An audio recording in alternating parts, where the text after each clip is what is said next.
अस्सलामुअलैकुम। बेटा मैं अपने नेक्स्ट डिस्कशन लेक्चर के साथ स्टार्ट करने लगा हूँ। आज मैं जो आपको आपके साथ डिस्कस करूँगा वो होगा एनएमआर का क्वेश्चन नंबर 12 से ऑनवर्ड। हमने एनएमआर के 11 क्वेश्चन डिस्कस कर लिए थे, तो आज हम 12 से स्टार्ट करते हैं बेटा। क्वेश्चन नंबर 12 से कहता है state the uses of TMS and D2O in NMR spectroscopy. तो टीएमएस का मतलब होता है बेटा ट्राई मिथाइल सीलेन। आपको याद होगा हम इसे एज अ रेफरेंस यूज करते थे, ये हमारा स्टैंडर्ड था। जब आपको कैलिब्रेट करना हो एनएमआर स्पेक्ट्रोमीटर तो आप टीएमएस से करते हैं। तो इसके बहुत सारे आंसर्स लिख सकते हैं आप। अगर कोई लिख दे कि ये एज अ रेफरेंस यूज़ होता है तो भी सही है। अगर कोई ये लिख दे कि ये स्टैंडर्ड यूज़ होता है तो भी सही है। मोस्ट कॉमनली आंसर जो होता है वो स्टैंडर्ड होता है, ठीक है। यूज्ड एज स्टैंडर्ड, ये एज अ स्टैंडर्ड यूज होता है। D2O as a solvent use होता है, लेकिन कब कब यूज होता है? हर वक्त नहीं यूज होता ना। D2O कब यूज होता है? जब आप D2O की बात करते हैं बेटा, तो D2O रिप्लेसेबल हाइड्रोजन्स के लिए यूज होता है, ठीक है। जब आपको फंक्शनल ग्रुप आइडेंटिफाई करने हो तो उसके लिए होता है। तो आप इसे क्या लिखेंगे कि used as solvent to identify labile protons, functional groups वाले, ठीक है। नेक्स्ट देखिएगा, कहता है the three isomeric ketones with the molecular formula C5H10O। तीन कीटोन्स दिए हैं उसने। पेंटन 2 ऑन, तो 1 2 3 4 5 पेंटन 2 ऑन, ये पेंटन 2 ऑन हो गया, ठीक है। उसके बाद है पेंटन 3 ऑन, तो 1 2 3 4 5 और 3 पे ऑन लगा दो यानी कीटोन। और उसके बाद है 3 मिथाइल ब्यूटन ब्यूटेनॉन, तो ब्यूट का मतलब 4 और 3 पे मिथाइल लगा दो, तो डेफिनेटली इधर ही कीटोन हो सकता है और तो कोई जगह ही नहीं है। वैलेंसी सेटिस्फाई करो तो इधर 3, इधर 2, इधर 2, इधर 3, इधर 3, इधर 3, इधर 2 और यहाँ 2। ये मैं इसलिए कर रहा हूँ ताकि आगे जल्दी से मेरे क्वेश्चन सॉल्व हो जाए, ठीक है। ये मैंने कर दिया। मैंने आपके सामने तीनों कीटोन रख दिए बेटा, आइसोमेरिक कीटोन। कहता है complete the table 7.1 to show the number of peaks observed in the proton NMR spectrum and in the carbon 13। यही टाइप्स ऑफ प्रोटॉन और टाइप्स ऑफ कार्बन पहचानना है। तो अच्छा, इसको बाद में देखूंगा, पहले अपना काम करता हूँ। देखिए, ये हो गया ए, ये हो गया बी, ये हो गया सी और ये हो गया डी। 5 टाइप के प्रोटॉन। अच्छा, अब मैं इसमें कार्बन देख लेता हूँ, ठीक है। ये हो गया ए, ये हो गया बी, ये हो 4 टाइप के प्रोटॉन है, सॉरी। ए, ये हो गया B, this is B, this is C, this is D, this is E बेटा। 5 टाइप के कार्बन और 4 टाइप्स के प्रोटॉन। तो मैंने लिखा पेंटन 2 ऑन में प्रोटॉन होंगे 4 और कार्बन कितने होंगे बेटा? 5 टाइप के। आपको मैंने बहुत शुरू में भी कई दफ़ा ये बात बोली है, ड्यूरिंग द डिस्कशन भी मैं आपसे कहता रहता हूँ कि अगर आपको 2 बातें समझ में आ गई ना, टाइप्स और स्प्लिटिंग, और स्प्लिटिंग भी कार्बन 13 में नहीं है, सिर्फ प्रोटॉन में है, सब जिंदगी में सुकून। आगे आओ, पेंटन 3 ऑन को देखिए बेटा। ए, क्या आप जैसा कोई और है? हाँ है, ए। ओके, बी और ये हो गया बी, तो टोटल कितने टाइप्स के प्रोटॉन हो गए? 2। आ जाओ कार्बन पे बेटा। 1 1 एक जैसे कार्बन है। 2 2 एक जैसे कार्बन है। और ये बीच वाला कार्बन हो गया थर्ड कार्बन। तो ये 1 ये 1 ये 2 ये 2 और ये 3, यानी टोटल कार्बन कितने टाइप्स के हैं? 3। आगे देखिएगा, 3 मिथाइल ब्यूटन 2 ऑन। पहले प्रोटॉन देख लेते हैं। तो ये देखें बेटा, ए और ए एक जैसे। ये हो गया बी, ये हो गया सी। तो A B C total proton कितने टाइप के हो गए? 3। अब आ जाओ कार्बन पे। 1 और 1 एक ही टाइप के कार्बन। ये हो गया सेकंड टाइप का कार्बन, सर्किल कर रहा हूँ ताकि फ़र्क समझ में आए। ये हो गया थर्ड टाइप और ये हो गया फोर्थ टाइप। तो कार्बन कितने टाइप्स के हो गए? 4। आई होप आपको ये सब कुछ समझ में आता है और आपको बात समझ में आती है। ठीक है, नेक्स्ट देखिएगा। State all the ketones with molecular formula C5H10 O that have a doublet in their proton NMR. Doublet. Check करो इनमें कहीं पे कोई डबलेट होगा। पहला सवाल तो ये है, डबलेट कब होती है? डबलेट उस वक्त होती है जब एडजेसेंट कार्बन के पास एक प्रोटॉन हो। चेक करते हैं, ज़रा देखिएगा। अरे यार मैंने थोड़ा गिच पिच कर दिया ना, मैं इसे थोड़ा अलग करूं आपके लिए, पता नहीं कर पाऊंगा या नहीं, मैं कोशिश करता हूं।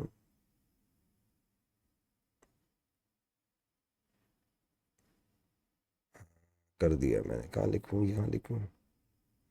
अच्छा मैंने अलग अलग लिख दिए ना। अरे तो आप बिल्कुल, आपको नज़र नहीं आएगा। वेट, ऊपर कर देता हूँ इसको।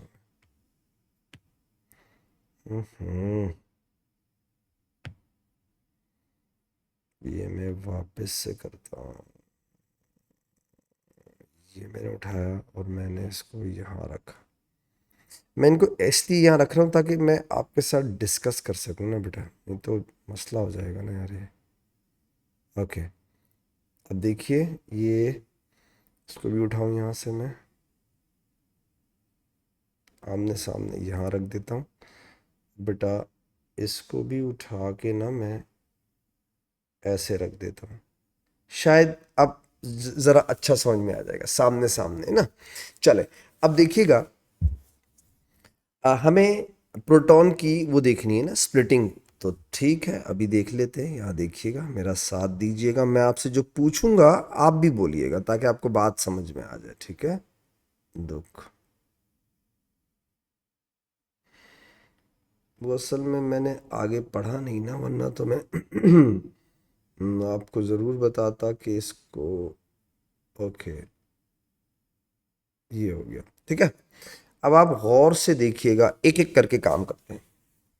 आपको पता है इस ए की पीक कितने में स्प्लिट होगी? इसके एडजेसेंट वाले कार्बन में क्या है? एडजेसेंट वाले कार्बन पे 2 प्रोटॉन है, तो यानी इसकी पीक 3 में स्प्लिट होगी। ठीक है, ए की पीक।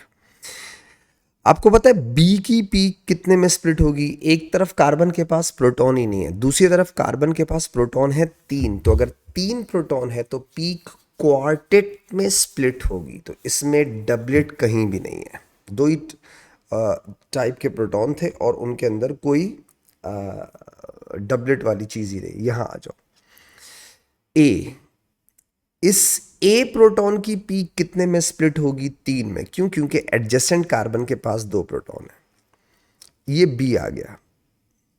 बी वाले की पीक कितने में स्प्लिट होगी? एक तरफ 3, एक तरफ 2 प्रोटॉन है कार्बन के पास, 5 यानी 6, यानी मल्टीप्लेट में टूटेगी।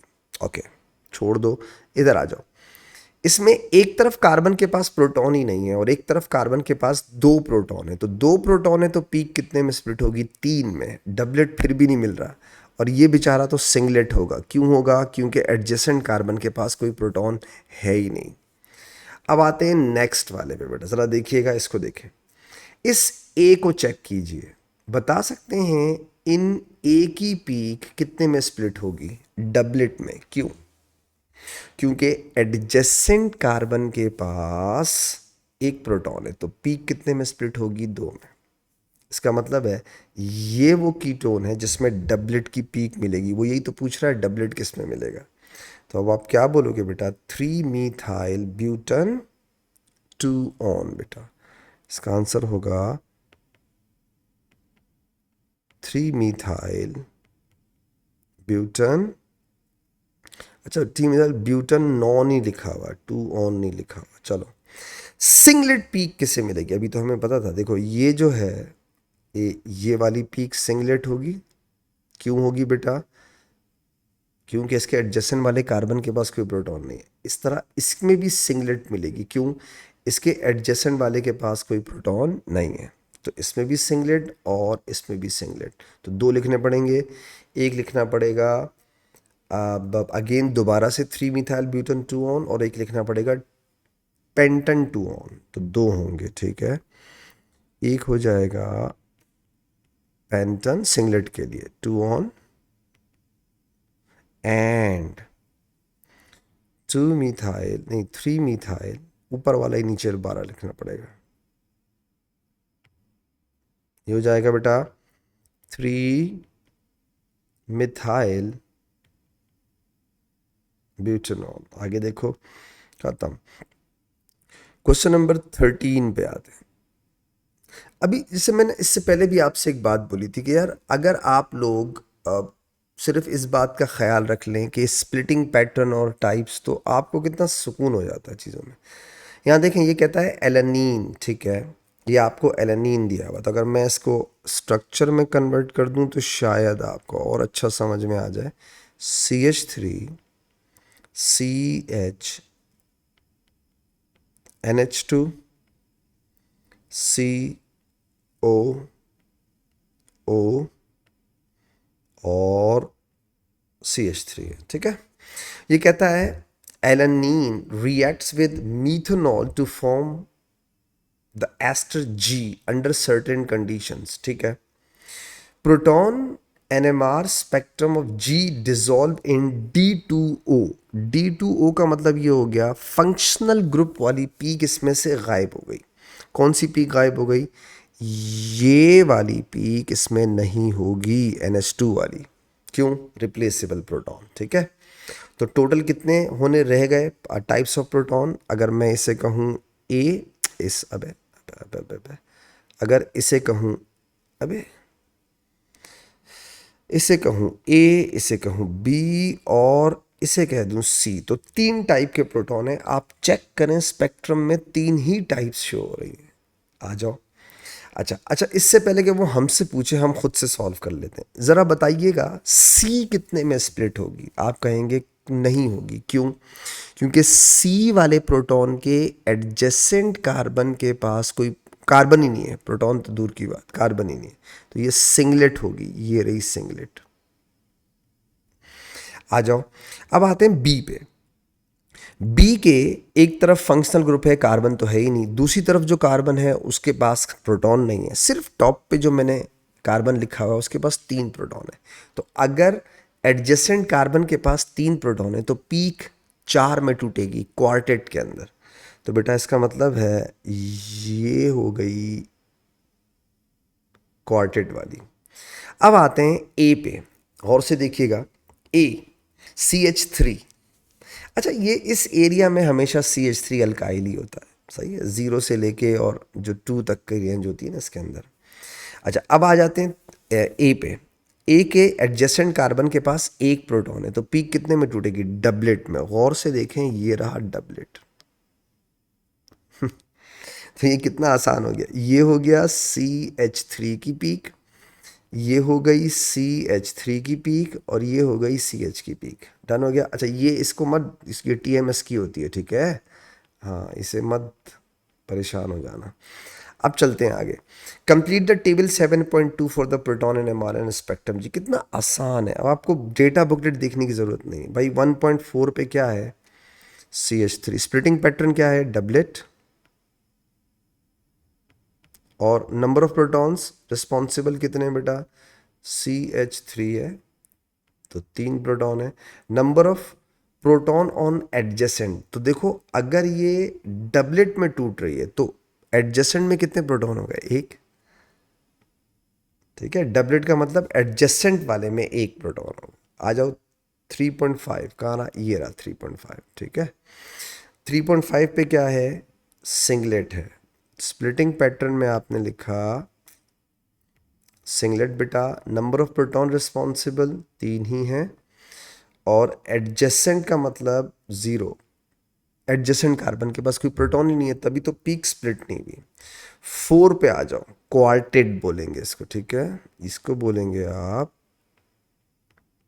क्वार्टेट। अच्छा, नंबर ऑफ प्रोटॉन्स कितने हैं बेटा, गौर से देखिए, एक।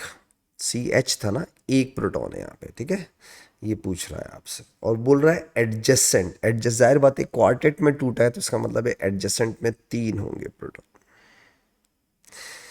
The proton NMR spectrum of G dissolve in CdCl3 is obtained। अच्छा, पहले उसने डाला था D2O में, अब डाल रहा है CdCl3 के अंदर। ठीक है, यानी सॉल्वेंट चेंज कर दिया उसने।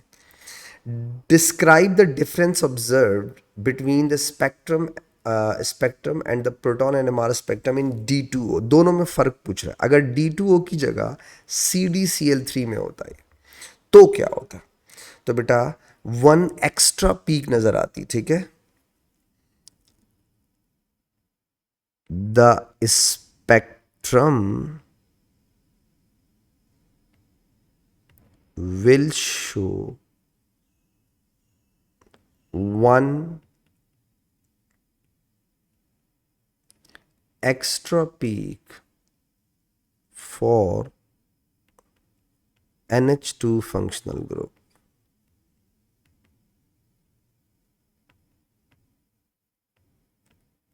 इसके लिए बता, सही है। तो एक्सप्लेन लिखा है इसने, थोड़ा सा और भी बता देते हैं इसको। ठीक है, because in D2O it was replaced। ठीक है,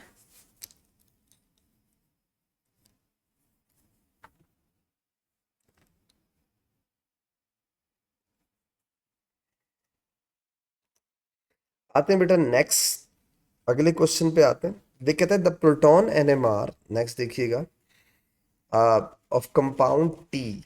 ठीक है, कहता है the proton NMR spectrum of compound T C5H9O2Cl in CdCl3 is shown, figure this. ठीक है, अच्छा, पहले मैंने आपसे हमेशा कहता हूँ अपनी वर्किंग किया करें ताकि आपको चीज़ों को समझने में आसानी हो। ज़रा देखिएगा, मैं इसे थोड़ा और तरीके से बना देता हूँ। यहाँ लिखा हुआ है Cl, ये हो जाएगा CH2, ये होगा CH2, यहाँ होगा C डबल बॉन्ड O, यहाँ होगा O, यहाँ होगा CH2 और यहाँ होगा CH3। ठीक है, गौर से देखिए, चलें लेबलिंग कर लेते हैं इसको। ये हो गया A प्रोटॉन, ये हो गया B प्रोटॉन, ये हो गया C प्रोटॉन, ये हो गया D प्रोटॉन। 4 टाइप्स के प्रोटॉन्स हैं, तो 4 पीक्स मिलनी चाहिए। आपके स्पेक्ट्रम में 4 पीक्स हैं। आ जाओ, ये क्वार्टेट में टूटेगी, क्यों, सॉरी ट्रिपलेट में टूटेगी, क्यों, क्योंकि एडजेसेंट के पास 2 प्रोटॉन है, तो ये ट्रिपलेट देगी। एक बात, दूसरी बात, मोस्ट शील्डेड होगी बेटा, CH3 वाली। ठीक है, सबसे कोने में घुसी हुई, किसी इलेक्ट्रोनेगेटिव एटम से बहुत दूर दूर है। आगे हैं, ये क्वार्टेट में टूटेगी। इसकी पीक क्या होगी, क्वार्टेट। क्यों होगी, एक तरफ कार्बन ही नहीं है, दूसरी तरफ कार्बन के पास 3 प्रोटॉन है, और मोस्ट शील्डेड भी होगी, most shielded, sorry most D shielded होगी। ठीक है, क्योंकि इलेक्ट्रोनेगेटिव एटम के साथ है ना, तो मोस्ट डी शील्डेड होगी, यानी ये सबसे ज़्यादा टीएमएस के करीब होगी और ये सबसे ज़्यादा टीएमएस से दूर होगी, और क्वार्टेट भी होगी। आगे आओ, ये अगेन ट्रिपलेट होगी। क्यों? क्योंकि एडजेसेंट कार्बन के पास दो प्रोटॉन है। ये अगेन ट्रिपलेट होगी। ओ, क्यों? क्योंकि जो एडजेसेंट कार्बन है उसके पास दो प्रोटॉन है। ठीक है। अच्छा, पहले हम चीज़ों को सॉर्ट आउट कर देते हैं। क्वार्टेट की तो एक ही पीक है, तो ये वाली पीक तो हो गई किसकी बेटा? CH2O वाली। ठीक है, जो CH2O के साथ जुड़ा है। ये वाली भी डिसाइड हो गई, ये है CH3 वाली। ठीक है, जो CH2 के साथ जुड़ा हुआ है। अब आते हैं 3.7 और 2.8 के ऊपर। ठीक है, दोनों ट्रिपलेट हैं। अब सवाल ये है, एक जुड़ा हुआ है CH2C डबल बॉन्ड O के साथ, CH2C डबल बॉन्ड O के साथ जुड़ा हुआ है, और एक जुड़ा हुआ है, नहीं ये सही है। अच्छा, एक जुड़ा हुआ है CH2 और C डबल बॉन्ड O, ये रहा C वाला, एक C वाला है, और एक है D वाला। ठीक है, तो हमें इनमें फ़र्क करना है। तो बहुत आसान है, कोई इशू नहीं है। आप देखें CH2 जो है वो उसके साथ जुड़ा हुआ है डायरेक्टली, इलेक्ट्रोनेगेटिव एटम के साथ जुड़ा हुआ है, ये वाला D जो है। ठीक है, ये डायरेक्टली इलेक्ट्रोनेगेटिव एटम के साथ जुड़ा हुआ है। जबकि ये जो CH2 और C वाला जो मैं लिख रहा हूँ, वो C डबल बॉन्ड O के बाद, मतलब C के बाद फिर ऑक्सीजन से जुड़ा हुआ है। तो इसका मतलब ये हुआ कि जो 3.7 वाला होना चाहिए, सही है, वो ये वाला होना चाहिए। क्यों? क्योंकि ये इलेक्ट्रोनेगेटिव एटम के साथ डायरेक्टली जुड़ा हुआ है। और बेटा ये जो होना चाहिए 2.8 वाला, ये होना चाहिए CH2C डबल बॉन्ड O वाला। ठीक है, और ये होना चाहिए था CH2Cl वाला। समझ आ रही है? तो शील्डेड जितने होंगे, जितने ज़्यादा शील्डेड होंगे उतने ज़्यादा TMS के करीब होंगे, और जितने डी शील्डेड होंगे बेटा उतना TMS से दूर जाएंगे बेटा। तो मैंने अपनी वर्किंग कर ली, कितना आसान हुआ। अब आप डेटा बुकलेट से चेक कर लें, जो भी कर लें, आपके आंसर सेम आएंगे। ठीक है, लेट्स सी। अब देखें क्या बोलता है, suggest why CdCl3 is use as a solvent CHCl3 for the proton NMR spectrum. अब फिर वही बात कर रहा है, देखो CHCl3 यूज करोगे तो जो उसमें H है वो जाहिर बात है वो देगा ना, अपनी पीक दे देगा, आपके कंपाउंड के साथ मिक्स हो जाएगा। इसीलिए हम लोग इसे यूज नहीं करते। सही है, तो आप लिख सकते हैं deuterium is hydrogen NMR inactive. ठीक है,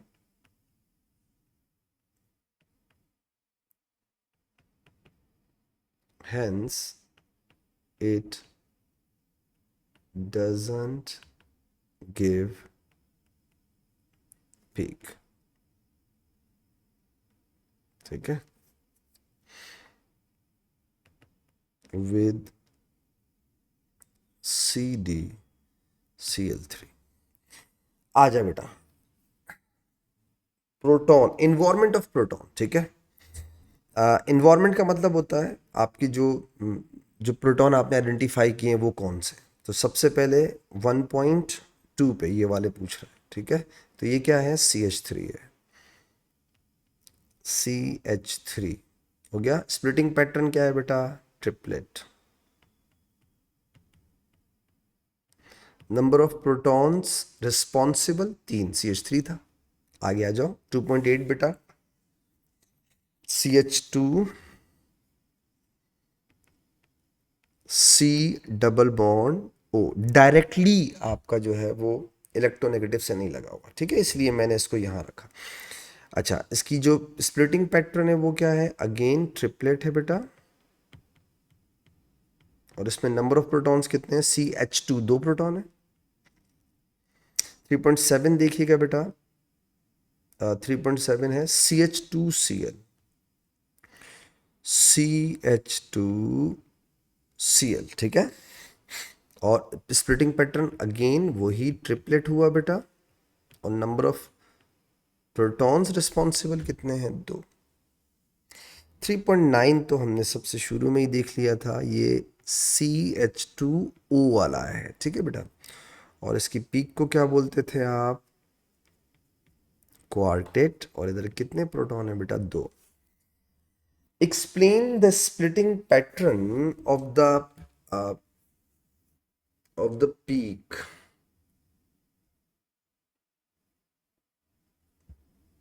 Explain the splitting pattern of the peak of 3.9 splitting pattern quartet। उसको एक्सप्लेन करना है बस। तो आपने बोला quartet because adjacent carbon atom has 3 protons. तो अगर साथ वाले में 3 प्रोटॉन होंगे तो आपकी पीक कितने में स्प्लिट होती है बेटा? 4 में, यानी क्वार्टेट के अंदर, ठीक है। तो वो उसको एक्सप्लेन करने को बोल रहा है, ज़रा एक्सप्लेन कर दो। आगे आ जाओ। 4 esters A, B, C and D with the molecular formula C6H12O6 are shown in figure 7.1, ठीक है। अच्छा, अब वो आपसे कह रहा है ये 4 हैं, give the systematic name of A. तो बेटा ये हो गया मीथाइल, और 1 2 3 4 5 पेंटानोएट, तो नाम हो जाएगा methyl pentanoate. A mixture of these esters A, B, C and D is analyzed in gas liquid chromatography GLC में, ठीक है। ओके, आगे क्या बोलता है? The chromatogram produced is shown in figure 7.2। The number above each represent the area under the peak. अच्छा, area under the peak जो होता है वो उस कंपाउंड का टोटल मास भी बता सकता है, उसकी अबंडेंस बता सकता है, उसकी परसेंटेज बता सकता है, वो कितनी क्वांटिटी में, ये जो एरिया अंडर द पीक होता है, ठीक है। The area under each peak is proportional to the mass, वो देखो बता भी रहा है, the mass of the respective ester in the mixture, ठीक है। State what is meant by retention time. तो time taken to pass through for a component during a column, किसी कॉलम में से पास होने में उसे जितना टाइम लगता है, जिस उस कंपोनेंट को, आप उसे रिटेंशन टाइम कहते हैं, ठीक है। सिर्फ knowledge, simple knowledge based question है बेटा। तो time taken for a component to pass through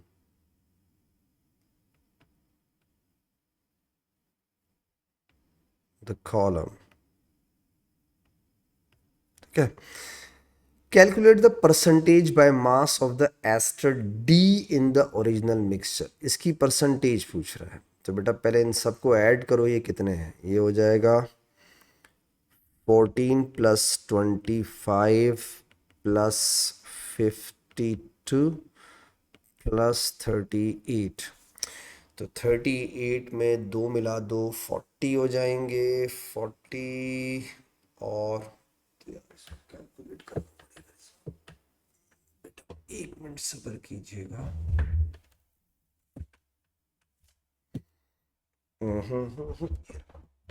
sorry, इसी करके दे देता हूँ।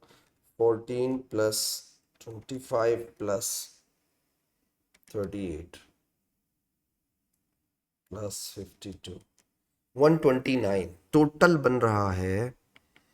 129 अब निकाल लेता हूँ। इसकी मास दिया हुआ है 38 डिवाइडेड बाय 129 इंटू 100, ठीक है। निकाल लो, ये हो जाएगा 38 multiply by 100 divide by total is 120, ये आ रहा है 29.457। तो 29.46 ले लेता हूँ, ठीक है। 29.46 सिंपल परसेंटेज पूछ रहा है। Separate sample of 3 of the esters A, B, C, D are analyzed using the proton NMR and carbon 13 NMR, ठीक है। Complete the table 7.1 to show the number of peaks in each carbon NMR spectrum for the ester B and C. Okay, यानी कि आपको proton और carbon 13 में B और सी की carbon और प्रोटॉन की पीक्स देखनी है। तो बहुत सिंपल, हम सबकी निकाल लें वैसे ही और अच्छा लगेगा आपको। ये देखिएगा पहले हाइड्रोजन देख लेते हैं, ठीक है। प्रोटॉन 1, बी, सी, डी और ई हो गए। तो प्रोटॉन हो गए 5 टाइप के। अब वो सर्किल कर देता हूँ, 1, 2, 3, 4, 5, 6, यानी कार्बन हो गए 6 टाइप के, 6 पीक्स होंगे। आगे आ जाओ, यहाँ देखिएगा बेटा, 1, अबे बे बे बे बे बे बे इसे करता हूँ ए, इसे बी, इसे सी, इसे डी और इसे ई, यानी प्रोटॉन हो गए 5 टाइप के। आ जाओ कार्बन देखते हैं कितने टाइप के। 1, 2, 3, 4, 5, 6, कार्बन 6 टाइप के हैं इसमें। नेक्स्ट देखिएगा, सी पे आते हैं, ठीक है। ए और ए एक ही टाइप के प्रोटॉन है। ये हो गया बी, ये हो गया सी और ये हो गया डी। तो प्रोटॉन हो गए 4 टाइप के। कार्बन देखते हैं बेटा,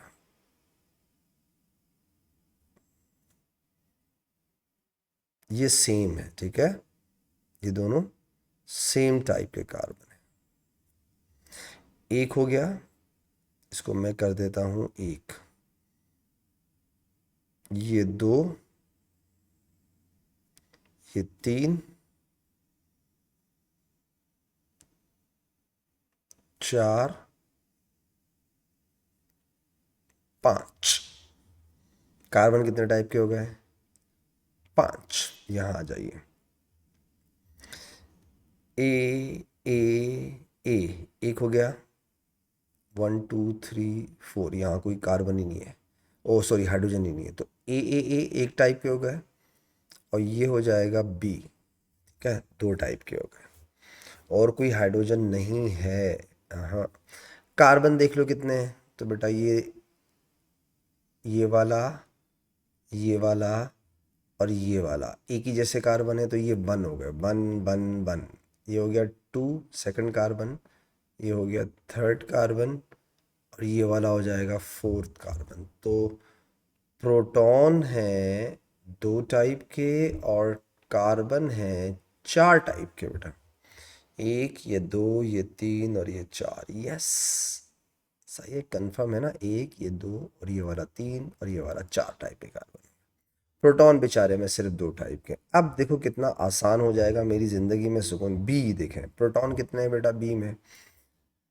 बी में है 5 प्रोटॉन है 5 टाइप के। कार्बन कितने हैं? 6 टाइप के। सी पे आ जाओ, सी में प्रोटॉन है 4, सी में प्रोटॉन है 4 और कार्बन है 5। हो गया डन। नेक्स्ट देखो, identify all these ester from A B C and D that have at least one triplet peak in their proton NMR. तो मुझे यकीन है आप हमसे देख लेंगे। चलें, ट्रिपलेट का मतलब हो गया एडजेसेंट में CH2 हो। तो बेटा इसमें तो है, क्यों है? देखो ये CH3 है बेटा और ये CH2 है। तो ये जो ए वाली पीक है ये ट्रिपलेट में टूटेगी। क्यों? क्योंकि एडजेसेंट कार्बन के पास 2 प्रोटॉन है। हो गया, ए हो गया। बी पे आ जाओ, ये देखो, इस ए वाले को देखो बेटा, ये CH3 है और ये CH2 है। तो इसका मतलब है ये ए वाली पीक भी किस में टूटेगी? ट्रिपलेट के अंदर। तो बी भी सही हो गया। सी पे आ जाओ, सी में अगर आ जाओ, देखो ए वाली पीक एडजेसेंट में एक कार्बन है तो मतलब डबलेट में टूटेगी, इसके एडजेसेंट में एक कार्बन है तो सी भी डबलेट में टूटेगी, बी भी डबलेट में, बी मल्टीप्लेट में टूटेगी, ए डबलेट में टूटेगी और डी सिंगलेट होगा, तो सी तो गलत हो गया। आ जाओ डी पे।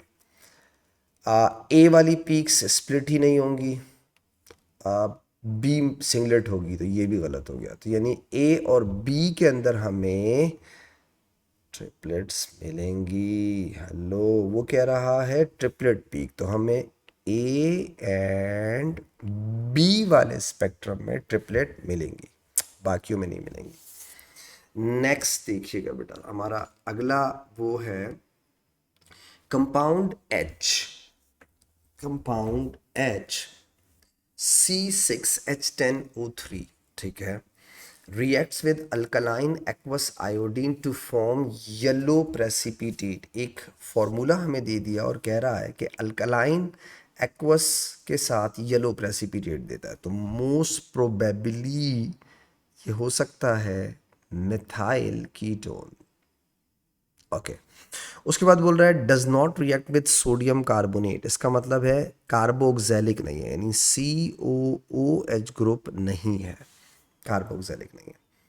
अब आप देखें, मिथाइल कीटोन हो सकता है, कार्बोक्सिलिक नहीं है, और उसके बाद उसने हमें क्या कर दिया, एक स्पेक्ट्रम दे दिया और उस कंपाउंड का, यानी C6H10O3 का, आइडेंटिफाई द येलो प्रेसिपिटेट, तो ये हो जाएगा CHI3।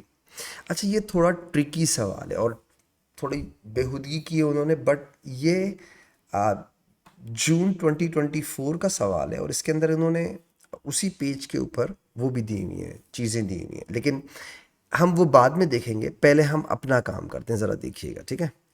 देखो, ट्रिपलेट का मतलब क्या होता है, पहली बात, ट्रिपलेट का मतलब ये हो गया एडजेसेंट कार्बन के पास दो प्रोटॉन है। अच्छा, इस एरिया में मोस्ट शील्डेड होते हैं, तो डेफिनेटली अब तो आपको पता भी चल गया होगा कि वन के जो करीब करीब होते हैं ये CH3 वाले ही होते हैं, तो CH3 की पीक है और वो जुड़ी हुई किससे है, CH2 से। ये हो गई। अच्छा, अब यहां देखें बेटा, ये जो ये जो क्वार्टेट है, इसे गौर से देखिएगा, ये क्वार्टेट ये शो कर रही है कि आपके पास यही वाली चीज़ CH2 है जो किससे जुड़ी हुई होगी, CH3 से, लेकिन ये CH2 सबसे ज़्यादा कहाँ है, TMS से दूर है, इसका मतलब है मोस्ट डी शील्डेड होगी ये, मोस्ट डी शील्डेड, तो यानी डेफिनेटली ये CH2 किसके साथ जुड़ा हुआ होगा, ऑक्सीजन के साथ। ऑक्सीजन है ना इसके अंदर, ये रे, ये देखें, मुझे ये समझ में आ रहा है। अब है दो सिंगलेट। दो सिंगलेट का मतलब ये हो गया इनके एडजेसेंट में या तो कार्बन ही नहीं है, और अगर कार्बन है तो उनके पास कोई प्रोटॉन नहीं है। अब आप देखें, आपके पास सिर्फ दो हिंट्स हैं, एक ये और एक ये। आ, इसने किया क्या है, ये मैंने क्या किया, इसी वर्कशीट के अंदर इस क्वेश्चन का जो पेज है वो लगा दिया। ये देखें, ये ऐसा क्वेश्चन था, देखिए, कहता है कंपाउंड, वही compound H C6H10O3 react well करना iodine doesn't react with this, proton NMR is this, और ये दिया हुआ है उन्होंने, देखो, ठीक है, केमिकल शिफ्ट की वैल्यू साथ में दी हुई है। आई होप अब आपको बात समझ में आ गई होगी, ठीक है। तो अब आप गौर से देखिएगा, 0 मैं इसको ज़रा सॉर्ट आउट कर देता हूँ, 0.9 से लेके 1.7 तक CH3 की पीक है, ये हमने पहचान लिया, ये रहा बेटा, ठीक है, ये हो गई आपकी CH3 की पीक, डन हो गया। आगे देखिएगा, उसके बाद जो हमारी अगली वो है वो है 2 पॉइंट समथिंग, बल्कि नीचे दिया हुआ है ना उसने, मैं देखूं, 2.25, ठीक है, ये तो हो गया CH3, इसको लिख दूं साथ में, रिस्पॉन्सिबल, ये तो CH3 वाला हो गया, ठीक है बेटा, 3 वाला। अब आ जाओ 2.25, ठीक है, 2.25, जरा चेक कीजिएगा, 2.25 ये रहा, लुक एट हियर, हो गया 2.25। तो 2.2 से लेके 3 तक है, तो बेटा ज़रा चेक करें, 2.2 से लेके 3 तक है तो इसका मतलब है वो CH2 C double bond O को रिप्रेजेंट कर रहा है, ये या फिर ये हो सकता है, इनमें से कुछ एक हो सकता है। तो डेफिनेटली ज़रा अगर आप गौर करें तो हमें एक और चीज़ समझ में आ गई कि ये वाला, दिस वन, या तो CH3C डबल बॉन्ड O है और CH2C डबल बॉन्ड O है, इनमें से कोई एक है। ठीक है, दोनों हो सकते हैं। अब है 3 पॉइंट समथिंग, तो हम पहले देख लें 3 पॉइंट समथिंग का मतलब 3.6 की बात कर रहा है, 3.6। ज़रा 3.6 पे देखिएगा, आपकी कोई काम की चीज़ आ रही है नहीं आ रही, लेट्स सी, देखते हैं। कट है 3.6 आ गया ये। अच्छा, ये इलेक्ट्रोनेगेटिव वाला हो सकता है 3.6, ये रहा। ठीक है, क्लोरीन तो है ही नहीं, इसका मतलब है CH2O को रिप्रेजेंट कर रहा है। CH3O को भी रिप्रेजेंट कर सकता है और CH2O को भी रिप्रेजेंट कर सकता है। ठीक है, तो ये हमने पहचाना इससे। CH3.9 बोल रहा है, सही है।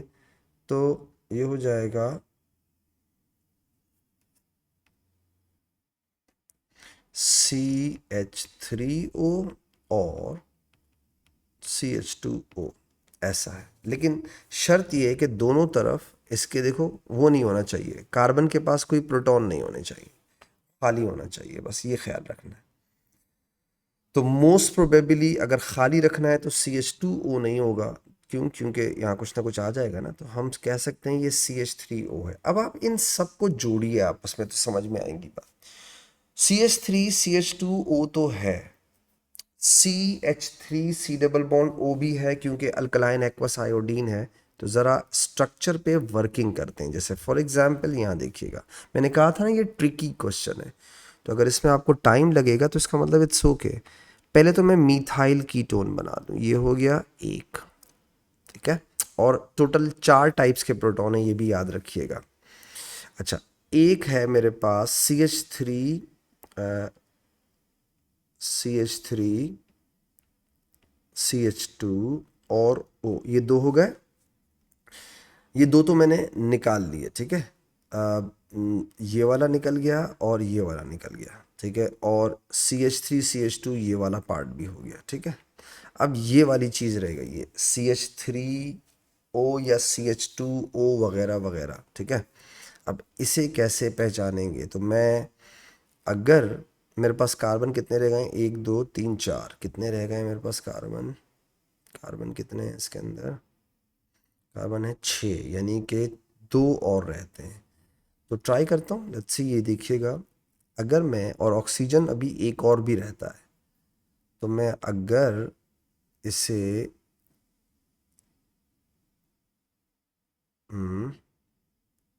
सी डबल बॉन्ड O कर दूं, ठीक है। और नहीं, ये काम और कर सकते हैं हम, यहाँ पे देखिएगा, CH2 कर दूं, C डबल बॉन्ड O, तो इसका मतलब है दोनों पॉसिबिलिटीज़ आ सकती हैं, ठीक है। CH3 C double bond O और CH2, ये देखें, दोनों चीज़ें पॉसिबल हो सकती हैं। और अब हमारे पास क्या रह गया है? 1 2 3 4 5, शाबाश, 1 2 3 4 5 6। अगर मैं इसे यहाँ जोड़ दूँ और एस्टर बना दूँ, चेक करते हैं, लेट्स सी। ये मैंने एक सजेशन दी है कि शायद कुछ इस तरह का स्ट्रक्चर होगा, लेकिन कंफर्म कैसे होगा अगर वो इस पे फिट आ जाता है? लेट्स सी, चेक करते हैं। इसे कह देता हूँ A, इसे कह देता हूँ B, इसे कह देता हूँ C और इसे कह देता हूँ D। तो प्रोटॉन हो गए 4 टाइप के, ठीक है। अब देखिए, A को स्प्लिट होना चाहिए डबलेट में, सॉरी ट्रिपलेट के अंदर। A वाली पीक स्प्लिट होगी ट्रिपलेट के अंदर, एक हो गया।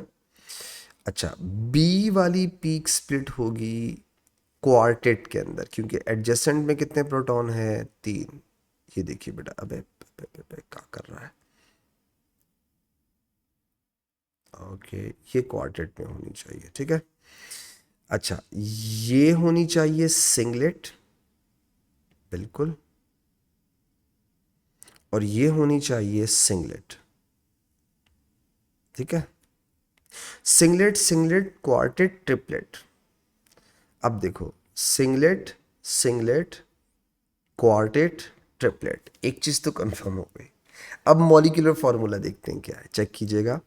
टोटल कार्बन है 6, हाइड्रोजन देखते हैं 3 और 2 5, और 3 और 2 5, H10 हो गए, O3 हो गए। I am 100% right. देख रहे हैं, it was really tricky question, मतलब थोड़ा ये घुमा दे इंसान को, ऐसा क्वेश्चन था।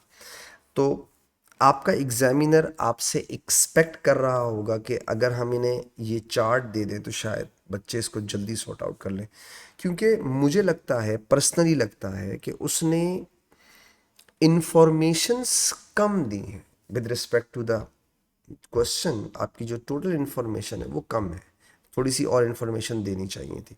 नाउ अब हम इसको सॉर्ट आउट कर पाए हैं अल्हम्दुलिल्लाह। अब आप चेक कीजिए बेटा, बहुत आसान हो गया, ज़िंदगी में सुकून। मुझे उम्मीद है समझ में आ गई होगी। 1.15 पे जो वो थी स्प्लिटिंग पैटर्न था, वो ट्रिपलेट है बेटा, आपने यहाँ लिखा triplet. Number off peak responsible 3 होंगे क्योंकि CH3 उसके साथ जुड़ा हुआ था बेटा, और नंबर ऑफ ट्रिपलेट है तो एडजेसेंट कार्बन के पास प्रोटॉन कितने होंगे, 2, ठीक है, तभी तो 3 में टूटा है। 2.25 पे जो पीक थी वो सिंगलेट है, आई थिंक, यस सिंगलेट है। उसको आपने कहा सिंगलेट, और वो किसकी वजह से है बेटा, CH3O की वजह से, राइट। CH3O की, ये रहा CH3O की वजह से है। तो आपने कहा CH3, यानी यहाँ पे भी 3 है, और number of protons on adjacent carbon 0, चूंकि वो सिंगलेट है, टूटी नहीं है, तो उसका मतलब 0 हो गया।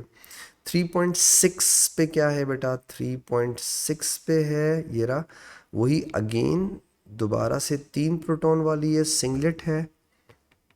आपने कहा सिंगलेट है, नहीं 3 प्रोटॉन वाली नहीं है, 2 वाली होगी, सॉरी। हम्म।